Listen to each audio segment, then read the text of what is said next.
There's a wide difference between thinking of what you want in this world and thinking from what you want. Let me tell you when I first heard of the strange and wonderful power of the imagination. It was in 1933 in New York City.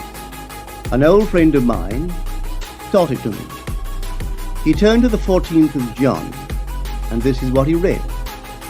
In my Father's house are many mansions. If it were not so, I would have told you. I go to prepare a place for you. And if I go and prepare a place for you, I will come again and receive you unto myself, that where I am, there ye may be also. He explained to me that this central character of the gospel was human imagination. That mansion was not a place in some heavenly house, but simply my desire. If I would make a living representation of the state desired, and then enter that state and abide in that state, I would realize. At the time, I wanted to make a trip to the island of Barbados in the West Indies, but I had no money. He explained to me that if I would that night, as I slept in New York City, assume that I was sleeping in my earthly father's house in Barbados, and go sound asleep in that state, that I would realize my trip.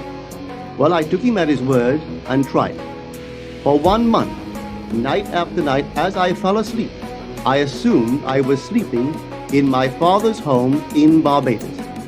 At the end of my month, an invitation from my family came, inviting me to spend the winter in Barbados. I sailed for Barbados the early part of December of that year. From then on, I knew I had found this Savior in myself. The old man told me that it would never fail. Even after it happened, I could hardly believe that it would not have happened anyway. That's how strange this whole thing is. On reflection, it happens so naturally. You begin to feel or to tell yourself, well, it would have happened anyway. And you quickly recover from this wonderful experience of yours. It never failed me if I would give the mood, the imagined mood, sensory vivid. I could tell you unnumbered case histories to show you how it works. But in essence, it's simple. You simply know what you want. When you know what you want, you're thinking of it. That is not enough. You must now begin to think from it. Well, how could I think from it? I am sitting here, and I desire to be elsewhere. How could I, while sitting here physically, put myself in imagination at a point in space removed from this room and make that real to me? Quite easily. My imagination puts me in touch inwardly with that state. I imagine that I am actually where I desire to be. Now, can I tell that I am there? There is only one way to prove that I am there. For what a man sees when he describes his world is as he describes it relative to himself. So what the world looks like depends entirely on where I stand when I make my observations.